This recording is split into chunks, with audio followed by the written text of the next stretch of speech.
शांति। सभी बोलो ओम शांति। ये ओम शांति का मंत्र मीठे बाबा ने शुरू में जब ब्रह्मा के तन में आए तभी प्यारे शिव बाबा ने बोला, नहीं तो किसी को भी नहीं मालूम था कि ओम शांति क्या होता है। बहुत लोग सोचते हैं ये ओम शांति वाले हैं, ऐसा बोल देते हैं। अरे भाई ओम शांति वाले नहीं है, सभी ओम शांति है, क्योंकि ओम माना मैं एक आत्मा, शांत स्वरूप। हम जब ओम शांति कहते हैं तो हम अपना परिचय देते हैं। ये ओम शांति कहना ओरिजिनल परिचय है अपना। बाकी तो मेरा नाम कहते हैं, मेरा नाम मतलब मैं अलग हूं ना भाई, ये समझने की बात है। शरीर का नाम आप टेम्परेरी, आपको कुछ समय के लिए मिलता है कार्य व्यवहार करने के लिए, तो ये समझने की बात है। जब तक हम अर्थ सहित जीवन नहीं जीते हैं तब तक व्यर्थ जीवन कहलाएगा। अर्थ सहित जीवन जीना मतलब धनवान बनना, अर्थ का मतलब धन होता है। अर्थ सहित जीवन जीना मतलब इस पृथ्वी पर, अर्थ माने पृथ्वी होता है, तो इस पृथ्वी पर सुख शांति की स्थापना करना। बिना अर्थ सहित जीवन जिए बिल्कुल जीवन एक प्रकार से व्यर्थ ही कहलाएगा। और आप देखो बिना अर्थ के लोग भागते रहते हैं, व्यर्थ में एक दूसरे की निंदाचारी करते हैं, व्यर्थ में एक दूसरे को क्रिटिसाइज करते रहते हैं। देखो व्यर्थ की ओर कितना भाग रहे हैं लोग। क्यों? क्योंकि जीवन के अर्थ को समझा ही नहीं है। सुख शांति खोजते हैं भौतिक सुविधाओं में। भाई भौतिक सुविधाएं आवश्यकता के लिए है, सुख के लिए थोड़ी है। शरीर की आवश्यकता के लिए है। जैसे बीमार हुए तो गोली दवाई सुख के लिए थोड़ी है, बीमारी को ठीक करने के लिए है। सुख अलग चीज है, सुख अलग चीज है। सुख को भी नहीं समझा है लोगों ने, शांति को भी नहीं समझा है लोगों ने। बहुत बारीक बात है। बाबा ने आके सारा समझाया। सुख शब्द तो बोलते हैं लेकिन सुख क्या चीज है ये नहीं मालूम है, शांति क्या चीज है ये पता नहीं है। तो बाबा ने सबसे पहले, जैसे एक चिड़िया होती है अपने बच्चे को चू चू करना सिखाती है, तो वैसा ही बाबा भी पंछी है, परमात्मा भी एक पंछी की तरह है। पंछी कह दिया मतलब पंछी परमात्मा हो गया, ऐसा नहीं है। पंछी की तरह है, अशरीरी है। हाँ, अशरीरी है, अति सूक्ष्म रूप है और बहुत पावरफुल है। अति सूक्ष्म रूप है मतलब कहीं भी नष्ट हो गए नहीं, अविनाशी है। अति सूक्ष्म रूप है मतलब हवा उड़ा के ले जाएगी, ऐसा नहीं है। हाँ, बहुत बारीक समझने की जरूरत है। जितना आत्मा को समझना उतना परमात्मा को समझना, दोनों में बहुत भारी अंतर है। आत्मा और परमात्मा में आकार में अंतर नहीं है लेकिन विचार में अंतर है। परमात्मा के विचार बिल्कुल अलग हैं और आत्माओं के विचार बिल्कुल अलग हो जाते हैं। तो परमात्मा धरती पर आकर विचारों में परिवर्तन करते हैं। परमात्मा ज्ञान के सागर हैं, मतलब उनके पास श्रेष्ठ विचार की भरमार है, अखुट श्रेष्ठ विचार हैं जो जीवन को सुखी करते हैं। वास्तव में सुख और दुख कहाँ छुपे हुए हैं? विचारों में ही छुपे हुए हैं। हाँ, बड़ी समझने की बात है। नहीं तो प्रकृति बिल्कुल अलग है। नहीं तो लोगों ने प्रकृति को परमात्मा कह दिया, आत्मा को परमात्मा कह दिया। देखो कितना अज्ञान है। प्रकृति कैसे परमात्मा हो जाएगी? प्रकृति परिवर्तनशील है, और आत्मा प्रकृति के अनुसार यदि अपने आप को ढालती है तो वो भी परिवर्तन होने लगती है। दुख और सुख के झमेले में पड़ती है आत्मा, हाँ, मोह जाल में फंसती है प्रकृति को अगर परमात्मा समझती है तो। जबकि प्रकृति तो अलग है। प्रकृति सर्दी गर्मी ठंड सब देती है, प्रकृति बिल्कुल अलग है। तो सत्य को समझना और सत्य में स्थित होना ही सतो प्रधान बनना कहलाता है। सत्य क्या है? मैं एक आत्मा हूं, अजर अमर अविनाशी हूं, परमपिता परमात्मा की संतान हूं, ये सत्य है। ऐसे सत्य को समझकर सतो प्रधान बनने का हमेशा पुरुषार्थ करना, क्यों? क्योंकि आदत पड़ गई है आत्मा को शरीर के भान में रहने की। स्वयं को नारी समझ लिए, स्वयं को पुरुष समझ लिए। भाई ये नारी पुरुष एक पार्ट बजा रहे हैं, यहाँ पर अभिनय कर रहे हैं, ये बात समझना है। हाँ, कुछ पल के लिए यहाँ जीवन जीने आए हैं, यहाँ का आनंद उठाओ ना, यहाँ फंसते क्यों हो? आनंद उठाने की जरूरत है। आप प्रकृति का आनंद उठाओ, जलाशय का आप आनंद उठाओ, नदियों के कलरव को आप देखो, आनंद उठाओ, हर एक प्रकृति का आप आनंद उठाओ, है ना भाई। लेकिन इसके जाल में फंसो नहीं, यही सब कुछ ना समझ लो। क्यों? क्योंकि तुम्हारा घर, तुम्हारा धाम, तुम्हारा स्वरूप, तुम्हारे पिता सब इस देह दुनिया दौलत से अलग है। दौलत का उपयोग करो, दौलत का आनंद भी लो, लेकिन फंस गए तो दूसरे की दौलत भी मेरी हो जाए तो ठग शुरू हो गया, तो लूट शुरू हो गई, तो झूठ शुरू हो गया। मूल्य कुछ डला है वस्तुओं में, ले कुछ रहे हैं, हर जगह झूठ ही झूठ। तो झूठा जीवन जो है कहाँ से सुख देगा? झूठा जीवन शांति भी नहीं देगा। आप देखो जितने भी वस्तुएं हैं सब में मूल्य कुछ रहता है, लेते कुछ है, बताते कुछ है। पाउच बाहर का बड़ा सुंदर, अंदर में मटेरियल कुछ भी भर दिया। तो ये भाव सब विकृत कैसे हो रहे हैं आत्माओं के? ये भाव आत्माओं के विकृत हो रहे हैं ना, शरीर के थोड़ी। शरीर तो एक समय में बूढ़ा होके साथ छोड़ देता है, शरीर का इसमें कोई रोल ही नहीं है। आत्माओं के भाव विकृत हो गए हैं, इसीलिए सारा वो एक ही जीवन को सब कुछ समझ ली है आत्मा। एक ही जीवन को सब कुछ समझ ली है आत्मा। एक जीवन को सब कुछ समझने के कारण ये सारा गड़बड़ है। इसलिए बाबा ने आकर 84 जन्म की हिस्ट्री बताई कि बच्चे तुम एक ही जीवन तुम्हारा नहीं है। तुम जैसे विचार अंदर में झूठ वाले विचार रखते हो तो फिर तुम नया शरीर लेते हो, फिर झूठ में पड़ जाते हो, फिर दुख पाते हो। तो तुम दुख क्यों पा रहे हो? क्योंकि तुम झूठ में पड़े हो। सुख कब पाओगे? जब तुम सच्चाई को बहुत अच्छे से समझोगे। ये बात बड़ी बारीक है। तो बाबा मुरलियों में इतने उच्च भाव लिए हुए, बच्चों के लिए इतने चिंतित भाव कि बच्चे सुखी कैसे हो, क्योंकि सुख का रास्ता किसी को मालूम ही नहीं है। कोई सोचता है मंदिर में जाने से सुख मिल जाएगा, पूजा भक्ति करने से सुख मिल जाएगा, कोई सोचता है धन कमाने से सुख मिल जाएगा। तो अपार धन के चक्कर में पड़ता है, तो वो सुख के कारण वो झूठ भी बोलता चला जाता है, तो कोर्ट कचहरी के चक्कर में पड़ जाता है। तो सुख पाने की गलत रास्ते अपनाने के कारण वो उल्टा क्या पा लेता है? दुख जमा कर लेता है। रिश्ते नातों में सुख ढूंढता है, नहीं। सुख है ज्ञान में, सुख है समझ में। हाँ, है ना भाई। लड़ाई अज्ञानता के कारण है। तो ज्ञान कौन सा ज्ञान होना चाहिए? ज्ञान स्वयं का होना चाहिए। मैं स्वयं कहाँ का निवासी हूँ, ये ज्ञान होना चाहिए। इस दुनिया में भाई एक जैसे मंच पर कोई अभिनय करता है तो वो उसे ज्ञान रहता है कि भाई मैं अलग हूँ और ये अभिनय थोड़े समय के लिए कर रहा हूँ, तो वो उसमें फंसता नहीं है। वहाँ भी भाई एक लड़की होती है तो वो पत्नी का रोल कर लेती है, एक लड़का होता है वो पति का रोल कर लेता है। तो दोनों को ये मालूम है, दोनों को मालूम है कि हम अलग हैं। तो पति पत्नी का रोल करते हैं मंच पर या फिल्म में, लेकिन विषय विकार में नहीं जाते हैं, वासनात्मक नहीं होते हैं।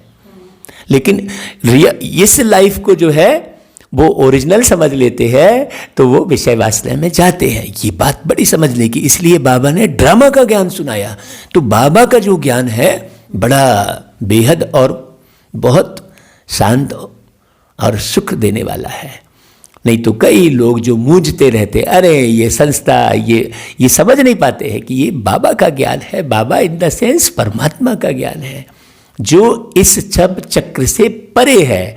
वो इस चक्र में नहीं फंसता। हम चक्र में फंस जाते हैं तो अज्ञानता के अंधेरे में आ जाते हैं। यदि हमें ये ज्ञान रहे शुरू से, जब हम धरती पर आए, ये हमें ज्ञान परमानेंट रहे, वो ज्ञान क्या होता चला जाता है?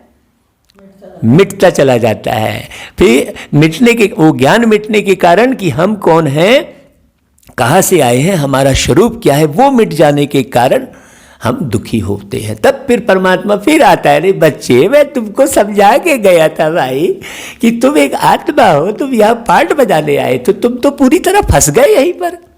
ऐसा बाबा फिर समझाता है। तो ये मुरली जो है बाबा की, इसे बहुत गौर से, बहुत समझ के सुनना चाहिए। हमारी बुद्धि इधर उधर भागेगी तो हमको ये बात समझ में नहीं आएगी, क्योंकि हम बहुत जन्मों से बुद्धि को इधर उधर भगा ही रहे हैं। हमारी आदत पड़ गई है बुद्धि को भगाने की। जैसे कल की बात में हमने कहा था ना कि लड़ने की आदत पड़ गई है, तो खाने की आदत पड़ गई। तो भाई शरीर को चलाने के लिए जो हम खिला रहे हैं वो अलग बात हो गई, और आदत के अनुसार हम खा रहे हैं। चलो यार भाई पान खा लेते हैं, चलो भाई चाय पी लेते हैं, चलो भाई, मैंने थोड़ी थोड़ी देर में कुछ ना कुछ वो खाता चला जा रहा है। उसको शरीर का सिस्टम भी नहीं मालूम है कि भाई शरीर में एक बार आप भोजन करते हैं तो पाचक रस निकलता है, तो बार बार बार बार उसको, क्यों? आदत पड़ गई है, आकर्षण है, स्वाद का आकर्षण, वस्तुओं का आकर्षण। देखो कैसे फंसे पड़े हैं। जो आवश्यक चीज है वो इच्छाओं में कन्वर्ट हो गई है। आवश्यकता अलग बात हो जाती है और इच्छा अलग बात हो जाती है। तो बाबा ने मुरलियों में बहुत बारीकी समझाई है। हमें ध्यान से बहुत मुरली सुनना चाहिए। और बाबा देखो कितने प्यार से पढ़ाते हैं, मीठे बच्चे कह कह के पढ़ाते हैं। ऐसा पढ़ाने वाला कोई मिलेगा क्या? तो बाबा आज 10 नवंबर की मुरली में बाबा क्या सुना रहे हैं? रोज हमको मुरली बहुत गहन गंभीरता से सुनना चाहिए, रमणीकता से सुनना चाहिए। देखो बाबा आया है तो बाबा कहते हैं, मीठे बच्चे, आत्मा को सतो प्रधान बनाने का फुरना रखो। हाँ, आत्मा को सतो प्रधान बनाने का फुरना रखो मतलब स्वयं को सतो प्रधान। देखो सतो प्रधान, और फिर होता है सतो, फिर होता है सतो समान। बहुत अंतर हो गया। सतो प्रधान, सतो और सतो समान, तीनों में अंतर हो गया। एक होता है सत्य और एक होता है सत्य के समान, और एक होता है सतो प्रधान, मतलब सत्य की प्रधानता। आप बिल्कुल ओरिजिनल स्वरूप में हमेशा रह रहे हैं। सेकंड दर सेकंड आप ओरिजिनल स्वरूप में रह रहे हैं। ये बात बड़ी समझने की है। अपने ओरिजिनल रूप में रह रहे हैं। आप हमेशा शांत स्वरूप में रह रहे हैं। आप हमेशा हर एक के लिए प्रेम से भरे हुए हैं। वस्तु में फंसकर प्रेम, किसी ने सौगात दे दी वो प्रेम जागृत हो गया, कोई अच्छी सुंदर देह दिखाई दे गई तो प्रेम जागृत हो गया। बहुत अंतर हो गया। ओरिजिनल प्रेम, आत्मा का प्रेम, तो ये हो गया सतो प्रधान। हाँ, आत्मा के जितने 7 गुण बाबा ने सिखाए हैं प्रारंभिक कोर्स में, उसे समझने की जरूरत है। बाबा कहते हैं कोई भी खामी रह ना जाए। क्यों? क्योंकि फिर ड्रामा तो, समय तो चक्र अपने हिसाब से चलता ही रहेगा। क्योंकि तुम्हारे अंदर यदि खामी रह गई, खामी यानी कमी रह गई, तो खामी यदि रह गई तुम्हारे अंदर, तो फिर तुम फिर से वापस विषय विकार के चक्कर में फंस जाओगे। हाँ, तुम फिर कहाँ आओगे? उसी समय आओगे धरती पर। ये बड़ी गहरी बात है। माया गफलत ना करा दे, बाबा कहता है। मतलब तुम्हारी कमी कमजोरी तुमको फिर से ना तुमको डुबो दे। इसलिए कहा ना, आदत, अपनी आदत को हमेशा जांच करते रहो, आदत की जांच करते रहो। मैं कहीं उलझा तो नहीं हूँ? मैं तो भैया, जैसे मान लो किसी ने कहा गर्म पानी पीने से पेट साफ होता है, तो मैं कुछ दिन गर्म पानी पी के देख लेता हूँ। लेकिन फिर मैं ये गौर करता हूँ कहीं ये गर्म पानी मेरी आदत में शामिल ना हो जाए कि जब मैं गर्म पानी ही पीऊँगा तभी मेरा जो है पेट साफ होगा। ये मेरी आदत में शामिल ना हो जाए। हाँ, शरीर भी आप जैसी आदत डालते हैं, शरीर उसी हिसाब से ढलना शुरू हो जाता है। क्यों? क्योंकि आप शरीर के मालिक हैं। हाँ, शरीर आपका नौकर है, एक हिसाब से समझो अच्छे से। तो कोई भी चीज आदत में ना आ जाए। आदत कौन सी रहे? सत्य की आदत रहे। सत्य बना, मैं परम धाम का निवासी हूँ, भाई मेरे पिता प्यारे शिव बाबा हैं, ये आदत पड़े। बाबा की याद करने की आदत पड़े। माने बाबा आपको आदत थोड़ी छुड़ा रहा है, अच्छी आदत पड़े। लौकिक माँ बाप भी कहते हैं ना कि बच्चा अच्छी आदत रखो तुम। ये क्या देर से सो रहे हो, देर से उठ रहे हो, ये अच्छी आदत थोड़ी है भाई। आप प्रकृति के अनुरूप भी नहीं चल रहे हो। प्रकृति ने इशारा कर दिया कि भाई अब शाम हो गई है, अब जल्दी जल्दी कार्य निपटाओ, रात हो गई, अब सो जाओ। लेकिन देर रात तक कार्य करना किस चक्कर में? धन कमाने के चक्कर में, है दिखावा करने के चक्कर में। हाँ देखो, लोग बिल्कुल उलझे हुए हैं, फंसे हुए हैं। बहुत बारीक बात है। बाबा फिर प्रश्न पूछते बच्चों से, क्योंकि पढ़ाते हैं तो प्रश्न भी पूछेंगे। प्रश्न इसलिए पूछते कि तुमने पहले क्या पढ़ा, कितना समझा। तो प्रश्न क्या पूछते बाबा? तुम बच्चों के मुख से कौन से शुभ बोल सदा निकलने चाहिए? भाई सबसे ज्यादा शुभ बोल कौन से हैं? अभी बताओ जरा। इतने दिन मुरली सुने हो, तुरंत कमेंट करो। ईमानदारी से आप YouTube पर कमेंट करो भाई, बताओ कौन से शुभ बोल। जो YouTube पे सुन रहे हैं वो YouTube पे कमेंट करें, और जो यहाँ सुन रहे हैं वो बोले। सबसे शुभ बोल, बोल। हाँ, याद तो अंदर की बात है। सदा मुख से यही शुभ बोल बोलो कि हम नर से नारायण बनेंगे, कम नहीं। सीधे क्या सोचो, क्या बोलो? हम नारायण बनेंगे।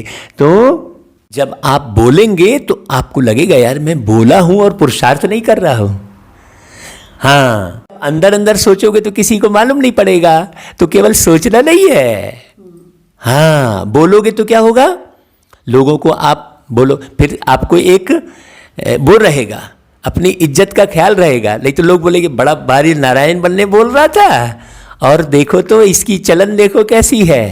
इसलिए बाबा आपको बोलना सिखा रहे हैं। तो सबसे शुभ बोल क्या है? कि मैं नारायण ही बनूंगा, कम मत बोलो। जब आप ऐसी आदत पड़ जाएगी आपकी, तो आपको लगेगा मैं बोला हूँ भाई। जैसे हम प्रवचन जगह जगह करते हैं तो हम बहुत सारी बातें लोगों को बताते हैं, लेकिन फिर हम बाद में अपनी ओर निहारते हैं कि मैं प्रवचन में स्टेज पर जो बोल रहा था, क्या मैं वैसा बना हूँ? तो मेरा ध्यान जाता है। तो इसलिए बाबा कहता है मुख खोलो, अच्छा अच्छा बोलो। हाँ, तो सबसे शुभ बोल आज कौन सा बोला बाबा ने? कि मुझे नर से नारायण बनना है, हम ही विश्व के मालिक थे, फिर से बनेंगे। ऐसे बोल बोलो सारे दुनिया में। हाँ, लेकिन यह मंजिल ऊंची है, केवल बोलने बस से काम नहीं चलेगा। बाबा कहता है बोलो, लेकिन बहुत बहुत खबरदार भी रहकर रहना है। अब बोले और किए नहीं तो फिर इज्जत जाएगी ना भाई तुम्हारी। देखो, अपना पोता मेल भी देखना है, ऐसा नहीं केवल बोलना है। अपनी जांच करते हुए, फिर ऐसा भी नहीं है अरे यार हम बोल कैसे रहे, अभी तो बने नहीं है। तो बनोगे कब? बनोगे कब? हाँ, अभी तो हम हाथ नहीं उठाएंगे। मान लो बाबा हाथ उठवाता है तो हम झूठे ही हाथ क्यों उठाए, अभी तो बने नहीं है। तो बनो ना जल्दी जल्दी, ताकि बोल सको, हाथ उठा सको फलक से, है कि नहीं भाई? बहुत बारीक बात है। तो बाबा कहता है एम ऑब्जेक्ट को सामने रख पुरुषार्थ करते रहना है। हाँ, एम ऑब्जेक्ट सामने रखना है, मुझे ऐसा नारायण बनना ही है। हार्ट फेल नहीं होना है। नहीं तो छोटी छोटी सी बात में आप हार्ट फेल हो रहे हो तो आप नारायण बनने के लाइन में हो, फिर आप छोटी छोटी बात पे हार्ट फेल कैसे हो रहे हो भाई? किसी ने कुछ बोल दिया, अरे आपको तो बाप मिला है, किसी ने कुछ बोल दिया, वो ड्रामा समझ लो पट से, है ना भाई? कहीं कुछ परिस्थिति आ गई, नहीं तो हम परिस्थिति में उलझ गए, अरे आप नारायण बनने की लाइन में हो। ये बार बार स्मृति में भी रहना चाहिए और फलक से लोगों को बोलना भी चाहिए। हाँ भाई, हम नारायण बनेंगे। हम तो बोलते हैं तो फिर हमारा ध्यान रहता है कि नहीं यार, हम बोलते हैं सबको कि मैं नारायण बनूंगा, तो मुझे वैसी पढ़ाई पढ़ लेनी चाहिए अच्छे से। हाँ, नारायण बनने की पढ़ाई पढ़नी चाहिए, क्योंकि मैं लोगों को बोल के निकला था कि देखना मैं करोड़पति बन के निकलूंगा। ऐसा कई लोग घर से निकलते हैं बाहर, कहते हैं भाई मैं देखना मैं लौट के आऊँगा तो कार से आऊँगा, तो फिर वो बोले रहते हैं ना, तो उस हिसाब से पुरुषार्थ करके फिर करोड़पति बनते भी हैं। नहीं तो लोग क्या कहेंगे, अरे तू तो बड़ा भारी बोल के निकला था, अभी तो फटीचर घूम रहा है? ऐसा बोलेंगे ना। तो बोलने से क्या होगा, हमारा पुरुषार्थ भी अच्छा होगा। ये बाबा बहुत अच्छी युक्ति बताए हैं। फिर बाबा कहते हैं अच्छा भाई, ओम शांति। बाप बैठ रूहानी बच्चों को समझाते हैं। भाई क्या समझाते हैं बाबा? कि यहाँ जब याद की यात्रा में बैठते हो तो भाई बहनों को कहो कि तुम आत्म अभिमानी हो बैठो और बाप को याद करो। अब ऊपर बाबा ने लक्ष्य दिया और फिर उसकी विधि आगे देखो बता रहे हैं बाबा। क्योंकि बाबा को याद करोगे तो बाबा की बातें टच होगी। बाबा इशारे देता रहेगा, बच्चे तुम यहाँ गलत बोल रहे हो। बाबा को साथ रखोगे तो, नहीं तो आप तो 63 जन्म से हिरे हुए हो। कहाँ हो, क्या कर रहे हो, होश ही नहीं है। क्या बोल रहे हो, होश ही नहीं है। क्या देख रहे हो, होश ही नहीं है। लोगों को पता ही नहीं है, देखे जा रहे हैं। उनको ये पता नहीं है कि देखने का प्रभाव बुद्धि में, मन में पड़ रहा है। तो कुछ भी मारधाड़ की पिक्चर देखे जा रहे हैं, कुछ भी समाचार सुने जा रहे हैं, उनको ये मालूम नहीं है कि उसका असर शरीर पर भी पड़ रहा है। उन्हें पता ही नहीं है। तो बाबा विधि भी बताते हैं कि भाई अपने को आत्मा समझकर बाबा को याद करते रहो। यह स्मृति दूसरों को भी दिलाओ। जब आप याद करोगे तो दूसरों को दिलाओगे, नहीं तो बोलोगे ही नहीं किसी को। तुमको अभी यह स्मृति मिल रही है और ये स्मृति दिलाने वाला कौन? बाबा स्मृति दिला रहा है। तुमको अभी यह स्मृति मिल रही है। हम आत्मा हैं, हमारा बाप हमको पढ़ाने आते हैं। हाँ, हम भी कर्मेंद्रियों द्वारा पढ़ते हैं। बाप भी कर्मेंद्रियों का आधार ले इन द्वारा पहले पहले यह कहते हैं कि बाप को याद करो। तो देखो बाबा बार बार एक बात को समझाते हैं। क्यों समझाते हैं? कि वो पक्की हो जाए। जैसे अभी स्वच्छता अभियान चल रहा है। स्वच्छता अभियान चल रहा है तो गवर्नमेंट जो है गीत रोज रोज सुना रही है। वही तो हैबिट पड़ रही है लोगों को कि हाँ यार हमें स्वच्छ रहना। नहीं तो बताओ, नहीं स्वच्छता तो सिंपल सी बात थी, वो तो रहना ही चाहिए था। उसके लिए रोज गीत सुनाने की जरूरत क्या थी? लेकिन लोगों की आदत पड़ गई थी गंदगी में रहने की, गंदा करने की आदत पड़ गई थी। तो देखो गवर्नमेंट ने कितना अच्छा उपाय किया, गीत भी सुनाया लेकिन आदमियों को लगाया भी कि हाँ भाई गीला कचरा अलग रखो, सूखा कचरा अलग रखो। ये हैबिट पड़ी ना। तो बाबा की मुरली में भी रोज बाबा वो बातें इसलिए करते हैं कि आपकी हैबिट पड़े उसको सुन सुनकर। लेकिन बुद्धि 63 जन्मों से बाबा कहते कोई बात नहीं है, अभी जल्दी हैबिट नहीं पड़ेगी। क्योंकि 63 जन्मों से बुद्धि क्या पड़ी है? रिश्ते नातों के जाल में ही फंसी रहती थी बुद्धि। फिर जन्म लेते, फिर वो करते, फिर वही काम करते, फिर दुखी होते। ऐसा करने की आदत पड़ गई थी। अभी भी जन्म लेना है, लेकिन अभी कैसे जन्म लेना है? जन्म तो अभी फिर होगा, फिर आप लोगे, फिर आप आओगे, लेकिन सुखी जीवन वाला जन्म लोगे। बाबा की स्मृति रहेगी, ज्ञान मर्ज रहेगा आत्मा के अंदर में, तो बहुत अंतर है। बाबा कहता है कि बाप को याद करो। बच्चों को समझाया गया है कि यह है ज्ञान मार्ग, भक्ति मार्ग नहीं कहेंगे। ज्ञान सिर्फ एक ही ज्ञान सागर पतित पावन देते हैं और कोई दूसरा दे नहीं सकता। ये भी बात समझने की है। हाँ, इधर उधर भटकने की आवश्यकता नहीं है। बाबा कहते हैं तुमको पहले नंबर का पाठ यही मिलता है। क्या? अपने को आत्मा समझ, बाप को याद करो। ये बार बार भूल जाते हैं, अपने को आत्मा बार बार नहीं समझ के चलते हैं। हाँ, यह बहुत जरूरी है। जब ये समझ के चलोगे तो सही समय पर सही पॉइंट निकलेगी और सामने वाले को प्रभावित करेगी। जैसे कल एक जगह गए थे तो वो सरदार जी बैठे थे, तो आत्मे को आत्मा समझ के ही हम चल रहे थे, बाबा को याद कर रहे थे, तो वही पॉइंट बुद्धि में आई। हमारे साथ और भी लोग चल रहे थे ना भाई, लेकिन किसी की बुद्धि में आई क्या? नहीं आई कि हम इसको ऐसी बात समझा सकते हैं। क्योंकि बाद में समय तो फिर मिलेगा नहीं ना, उससे फिर डबल मिलेगा क्या? तो बुद्धि में एक बैठी ना, हमारा भी रिपीट हुआ। तो वो सरदार जी हैं, तो फिर गुरु ग्रंथ साहिब के हिसाब से अपने आप वो पॉइंट निकली, तो वो प्रभावित हुआ ना। उन्होंने कहा अरे वाह, ये तो हमारी ही बात कर रहे हैं। ऐसा समझ के चलने की जरूरत है। तो बाबा कहता है कि जब तुम ऐसा अपने को आत्मा समझ बाबा को याद करते रहोगे, सारा ज्ञान कहाँ पर है? बाबा के पास है।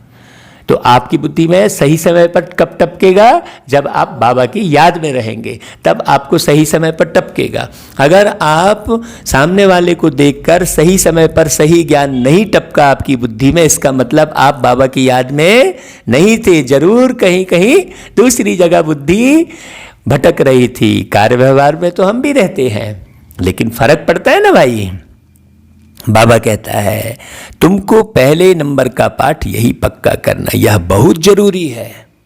देखो बाबा उसको फोर्स से कह रहे हैं यह बहुत जरूरी है, और कोई सत्संग में किसी को कहने नहीं आएगा कि भाई अपने को आत्मा समझो। हाँ, अब और आगे बात बहुत प्यारी बोल रहे हैं बाबा। भल आजकल आर्टिफिशियल संस्थाएं बहुत निकली हैं, तुमसे सुनकर कोई कहे भी परंतु अर्थ समझ न सके। कह दिया, लेकिन बाबा ने जो बाबा आत्मा का जो गहराई बताई है, जो अर्थ बताए, वैसा तो कोई बता ही नहीं सकता ना भाई। फिर अटक जाएंगे कोई ना कोई प्रश्न में। समझाने का अक्ल नहीं आएगा। ऐसे तो कई भी बोल देंगे, लेकिन वो बात नहीं रहेगी भाई। बाप तो बाप है। यह तुमको ही बाप कहते हैं कि बेहद के बाप को याद करो तो विकर्म विनाश हो जाए। देखो बाबा को याद करते रहोगे तो जैसा संग वैसा रंग, तो संग याद में है। हाँ, जैसे उदाहरण के तौर पर किसी व्यक्ति ने तुम्हें गलत व्यवहार कर दिया, वो तो चला गया, अब वो तो साथ में नहीं है, लेकिन तुम उसकी याद करते रह रहे हो, तो वो संग में है तुम्हारे। वो कैसे संग में है? तुम्हारी याद में है। तो तुम गलत को याद ही क्यों कर रहे हो भाई? भूल जाओ। नहीं, लेकिन व्यक्ति याद करता रहता है। अब याद को समझे अच्छे से कि याद क्या चीज है। याद ही वास्तव में संग है। हाँ, याद ही संग है। तो बाबा की याद करोगे तो बाबा की गुण ऑटोमेटिक आएंगे। बहुत गहरी बात है। बाबा कहते हैं, विवेक भी कहता है यह पुरानी दुनिया है। भाई बुद्धि से समझ में आ रहा है ना भाई, ये पुरानी दुनिया है। समझते हुए भी यदि हम पुरानी दुनिया में फंसे हैं, उलझे हुए हैं, तो क्या काम का। नई दुनिया और पुरानी दुनिया में बहुत फर्क है। बाबा ने समझाया है बहुत अच्छे से। आप बहुत सारी मुरलियां सुनोगे तो आपको समझ में आएगा। ऐसे नहीं ये क्या क्या बोल रहे हैं, सुनना पड़ेगा डेली। प्रतिदिन सुनोगे तब गहरे से समझ में आता है। जैसे आपका नाम प्रतिदिन आपने सुना, हजारों बार सुना, तब समझ में आएगा, अच्छा अरे मेरा नाम ये है। ऐसे थोड़ी एक ही बार में समझ गए और मुंडी घुमाने लग गए। पैदा हुए, माँ ने एक नाम, हाँ चलो भाई माँ बाप ने मिलकर रखा, ये बच्चे का नाम क्या रखेंगे, हाँ चलो ये रख लेते हैं।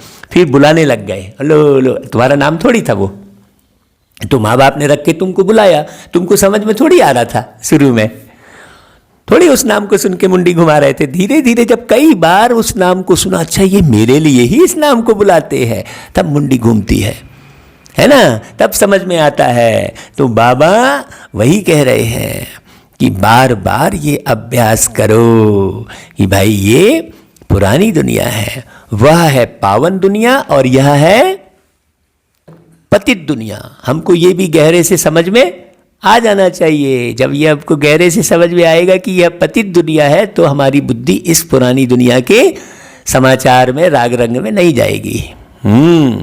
बुलाते भी हैं, हे पतित पावन आओ, आकर पावन बनाओ, क्यों बुलाते हैं। लेकिन समझे नहीं है, बस दुख के कारण बुला लेते हैं। उनको ये नहीं मालूम है कि ये दुख क्यों मिल रहा है हमको। दुख का कारण क्या है? अपने को देह समझना दुख है, अपने को आत्मा समझना सुख है। सिंपल सी बात है एकदम। लेकिन ये छोटी सिंपल सी बात भी जल्दी समझ में क्यों नहीं आती है भाई? क्योंकि कई जन्मों से आत्मा अर्थात तुम यही हीरे हो। गीता में भी अक्षर है, माँ में कम याद करो। भाई गीता में भी लिखा है, लेकिन माँ में कम याद करो समझ ही नहीं रहे भाई, किसको याद करे। तो मूर्ति बना लिए, तो मनुष्य को ही भगवान समझने लग गए, तो प्रकृति को भगवान समझने लग गए, तो माँ में कम याद करो कहाँ से समझ में आएगा। तो बाबा को आना पड़े ना धरती पर, इससे सिद्ध होता है। गीता में लिखा है माँ में कम याद करो, मतलब जरूर कभी ना कभी बाबा आकर बोला होगा कि भाई देखो मैं बिल्कुल न्यारा प्यारा हूं, तुम मुझे याद करोगे भाई तो मेरे गुण तुम्हारे अंदर आएंगे। जैसे कहते हैं ना शैतान को याद करो शैतान हाजिर, बोलते हैं ना, ऐसा ही भगवान को याद करना, लेकिन समझ के याद करोगे ना भाई। तो बाबा कहते हैं देह के सर्व संबंध त्याग अपने को आत्मा समझो, देह के सर्व संबंध त्याग, मतलब संबंधों को छोड़ नहीं देना है भाई। हाँ, आपने घर से छोड़कर दूसरी जगह चले गए, लेकिन बुद्धि से तो याद कर रहे हो ना, आपको संबंधों को याद कर रहे हो ना, तो बुद्धि से आप खिंचे हुए, तो क्या होगा? आपको बहुत गहरी बात बता देता हूं कि आप संबंधों को याद करोगे बुद्धि से, तो क्या होगा? जब भी वो आत्मा शरीर छोड़ेगी तो आपके शरीर में प्रवेश कर जाएगी भाई, और आप परेशानी में फंस जाओगे। फिर उसके संस्कार, उसके स्वभाव, उसका जो अंदर में विचार, सब आपको डिस्टर्ब करने लग जाएंगे। ये बारीकी समझना है। इसलिए प्रेम सबसे करो, सेवा सबकी करो, लेकिन बुद्धि से संबंध किसके साथ? प्यारे बाबा के साथ। बाबा को समझोगे तो बाबा के साथ संबंध बनेगा, जब तक समझोगे नहीं। और समझोगे कैसे? जब मुरली को बहुत गहन गंभीरता से अच्छे से पढ़ोगे, समझोगे। मुरली को समझ समझ के पढ़ना। बाबा कहते हैं यह देह के संबंध पहले नहीं थे, तुम आत्मा यहां आती हो पार्ट बजाने। हाँ भाई, देह के संबंध थोड़ी है। आप बहुत लोगों से वो करते हो, लेकिन देहिक संबंध थोड़ी हो जाते हैं। हाँ भाई, आप दूसरे जीव जंतु को भी पालते हो, खरगोश पालते हो, कई लोग तो चूहा पालते हैं, सफ़ेद चूहा, कई गिलहरी पालते हैं। बहुत बारीक समझना। कई कुत्ता पालते हैं, लेकिन दैहिक संबंध थोड़ी हो जाता है। कोई रिश्ता थोड़ी स्थापित करते हैं, बस प्रेम करते हैं, प्रेम से उसको खिलाते पिलाते हैं, उसका ख्याल करते हैं, लेकिन दैहिक संबंध थोड़ी स्थापित हो जाता है। देखो कितनी बड़ी भूल है। लेकिन मनुष्य क्या करता है? दैहिक संबंध स्थापित कर लेता है। आजकल का मनुष्य तो इतना पतित हो गया है, इतना गिर गया है कि कुत्ते से भी दैहिक संबंध स्थापित कर ले रहा है। बहुत बहुत बुरी अवस्था है दुनिया की। बाबा नहीं आता तो मनुष्य तो पूरा जानवर ही बन चुका है। वास्तव में देखा जाए तो जानवर जैसे संस्कार उसके हो गए। कुत्ते की तरह भौंकता है, शेर की तरह दहाड़ता है, जोंक की तरह चिपकता है। कैसा करता है देखो मनुष्य। बहुत गहरी बात है। आज का मनुष्य बहुत पतित हो गया है।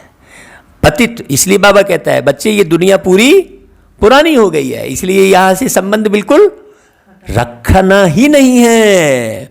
बाबा कहते हैं यह देह के संबंध पहले नहीं थे। गायन भी है ना, अकेले आए अकेले जाना है। आपके साथ कोई जाएगा तो नहीं ना भाई। इनका अर्थ मनुष्य नहीं समझते भाई। अकेले कौन आया?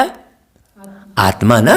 लेकिन वो समझते ही नहीं है, थोड़ी समझते हैं कि मैं आत्मा यहां आया हूं अकेला और मुझे अकेला जाना है। तो साथ ढूंढते हैं। भय किस बात का है? अकेलेपन का ही भय होता है। व्यक्ति को अकेलेपन का ही भय होता है। देखो बाबा की मुरली कितनी गहरी गंभीर है। तो अकेलेपन का ही भय होता है ना। जब भी आप एकांत में रहेंगे तो अकेला महसूस करेंगे तो आपको भय होता रहेगा। तो तुम अकेले आए ही थे, लेकिन इसका अर्थ नहीं जानते। बाबा कहते हैं तुम यहां आत्मा आते ही हो पार्ट बजाने। अब तुम प्रैक्टिकल में जानते हो। अभी हम पावन बन रहे हैं याद की यात्रा से, वह याद के बल से। मुख्य बात है याद किसकी? बाबा की। बाबा की याद आएगी तो बाबा का ज्ञान टपकेगा। सही समय पर सही निर्णय ले सकोगे। आप तो देखते हो ना भाई, सही समय पर सही निर्णय लेते हैं ना, सोच समझ के सब करते हैं ना। ऐसे थोड़ी देखते सब है, समझते सब है। हाँ आप देखो बाबा कहते हैं अभी हम पावन बन रहे हैं। यह है ही राजयोग बल। देखो बाबा ने क्या बोल दिया? राजयोग बल। मतलब आपकी बुद्धि में, ऊपर में क्या बोला था बाबा ने? बुद्धि में क्या रहे हमेशा? नारायण बोलो, शुभ बोलो, मैं नारायण बनूंगा। राजयोग का बल हो गया भाई। वह है हठ योग, जिससे मनुष्य थोड़े समय के लिए तंदुरुस्त रहते हैं। सतयुग में तुम कितना तंदुरुस्त रहते हो, क्योंकि तुम्हारा मन, तुम्हारी बुद्धि कहीं इधर उधर भटकती नहीं है। बाबा कहते हैं हठ योग की दरकार नहीं है। हाँ, जबरदस्ती करने की बात नहीं है, जिद्द नहीं करना है भाई। जिद्द से बैठ के मैं बाबा को याद करते बैठा हूँ और याद कहीं और जा रही है, बुद्धि कहीं और भटक रही है, वो भी हठ योग है। समझना बाबा के साथ गहरा संबंध बनाना। और वो संबंध कैसे बनेगा? जब बाबा की मुरली को बहुत बारीकी से सुनेंगे, समझेंगे, क्योंकि मुरली के माध्यम से ही आप बाबा से बातचीत करते हो भाई। तो ये मुरली कितनी महत्वपूर्ण है। बाबा कहते हैं सतयुग में बहुत तंदुरुस्ती होती है, यहां सब है छी छी दुनिया है। ये हठ योग भी वास्तव में ये छी छी है, यह है ही पुरानी दुनिया। सतयुग नई दुनिया जो पास्ट हो गई है, उसमें इन लक्ष्मी नारायण का राज्य था। अब समझो, बाबा कह रहे हैं, बाबा ये बात कह रहे हैं कि सतयुग में इन लक्ष्मी नारायण का राज्य था। तो क्या विचार चल रहे हैं अंदर में? उसमें आ रहा है कि हाँ मेरा ही राज्य था, कि कोई और लक्ष्मी नारायण को ख्याल कर रहे हो? देखो ये बारीक बात है। आया क्या तुरंत?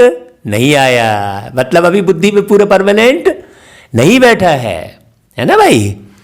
बाबा ने कहा सतयुग में लक्ष्मी नारायण का राज्य था, तो ऊपर बाबा ने क्या बोला कि बोलो मैं नारायण, है ना। तो ये स्मृति आई क्या इस लाइन को सुनकर? जो हम कर क्या रहे हैं, हम सुन कैसे रहे हैं? हाँ, फॉर्मेलिटी बतौर सुन रहे हैं, हाँ हाँ हाँ कर रहे हैं। बाबा ने एक दिन मुरली में कहा था सतवार आज है नहीं, हमारी बुद्धि में ये तुरंत आना चाहिए। जैसे ही बाबा ने कहा कि सतयुग में लक्ष्मी नारायण का राज्य था, तो तुरंत ये खुशी होनी चाहिए, अरे वाह मेरा राज्य था।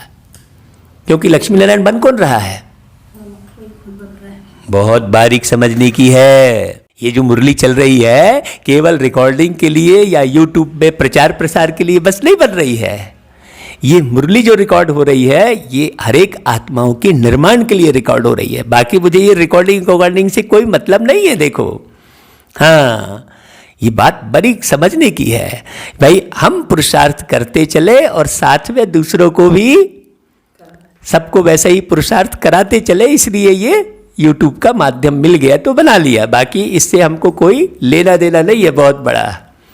आप सुनो तो ठीक, नहीं सुनो तो ठीक, सुनोगे अच्छे से समझोगे तो बनोगे, हैं?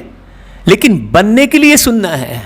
फॉर्मेलिटी बतौर सुन लिए, चलो यार 1 घंटे मुरली सुनना है, बाबा ने कहा है इसलिए सुनना है, नहीं, बनने के लिए सुनना है। हाँ, आपके जीवन का निर्माण करने के लिए ये रिकॉर्डिंग की जा रही है। हमको अपने नाम मान शान से भी कोई लेना देना नहीं है भाई, कोई मतलब नहीं है। हाँ, बहुत बारीक समझना भैया। बाबा कहते हैं हठ योग की दरकार नहीं भाई। सतयुग नई दुनिया जो पास्ट हो गई उसको कोई नहीं जानता, किसको भी पता नहीं है। वहाँ हर एक चीज नहीं है भाई। गीत भी है ना, बाबा कहता है जाग सजनिया जाग, गीत है ना। बाबा कहते हैं जाग, जाग मतलब अब यहां पर जाग का अर्थ क्या हुआ? हमेशा जागृत अवस्था। मैं लक्ष्मी नारायण बनने वाला हूं, ये पक्का। केवल मुरली सुनना बस नहीं है, पक्का करते चले जाना है भाई। नव युग है सतयुग, पुराना युग है कली युग। अभी इसको कोई भी सतयुग नहीं कहेंगे। क्यों? क्योंकि यहां एक भी व्यक्ति सत्य बोलता नहीं है, सत्य की स्मृति में नहीं रहता है। कोई नहीं, कोई एक भी नहीं है। झूठ ही झूठ है, हर जगह झूठ है। हाँ, शिक्षा में देखो झूठ, स्वास्थ्य में देखो झूठ, सामग्री में देखो झूठ, आप देखो। और चरित्र का निर्माण करने की कोई सोचता ही नहीं है। बस ये समझते ही नहीं है कि भाई ये मूल प्रॉब्लम कहाँ से हो रही है। चरित्र निर्माण के बारे में कोई सोचता ही नहीं है। केवल एक बाबा है जो एवर प्योर है ना। वो कभी भी दुष्चरित्र बनता ही नहीं है। हाँ, बाबा के चरित्र हमेशा प्योर, हाँ सदा। तो और बाकी दुनिया में कोई नहीं है। नहीं तो सबकी बुद्धि में आश्रम और ये ठिकाना और वो ठिकाना यहीं फंसे रहते हैं। बाबा थोड़ी यहाँ घर बनाते हैं, बाबा कोई माँ बाप थोड़ी बनाते हैं, बाबा कोई यहाँ रिश्ते थोड़ी बनाते हैं। बाबा तो सबका कल्याण करके चले जाते हैं। शिव का अर्थ ही है कल्याणकारी। बहुत बारीक समझने की है। यही कहते तुमने भगवान को देखा। अरे भाई देखने की बात क्या है, तुम समझो ना अच्छे से पहले। बाबा कहते हैं ऐसा पढ़ाने वाला तो कोई भी नहीं होगा जो कहे कि इस पढ़ाई से तुमको नई दुनिया में राज्य पद मिलेगा। तुमको माना कौन? ये समझना चाहिए। जैसे ही तुमको शब्द बोला तो मुझे ये स्मृति आनी चाहिए, बहुत बारीकी से सुनना है। तब देहभान मिटेगा। जितनी ज्यादा मुरली सुनोगे, 5 बार 10 बार मुरली सुनोगे, तभी देहभान मिटेगा। हाँ, हमने तो मुरली सुन ली, आज की तो सुन ली, क्या सुना, कल ऐसा बोला था बाबा ने, कल ऐसा बोला था, ऐसा थोड़ी है भाई। बोला था तो उसको हमको आत्मसात करना है ना। बाप के सिवाय और कोई बोल ना सके। तुम बच्चों को हर बात की स्मृति दिलाई जाती है। देखो, बाबा बीच बीच में बाप के सिवाय कोई और बोल ना सके तो बाप की स्मृति भी दिला रहे हैं, नारायण की स्मृति दिला रहे हैं, सतयुग की स्मृति दिला रहे हैं। बार बार हर बात की तुम बच्चों को स्मृति दिलाई जाती, क्योंकि तुम पूरे भूले हुए हो ना। तुम धरती पर आए थे जब से भूले हुए हो। कितनी गहन गंभीर बात है। बाबा कहता है गफलत नहीं करनी है। बहुत अटेंशन में चल रहा है, लेकिन अटेंशन का भी टेंशन ना हो जाए।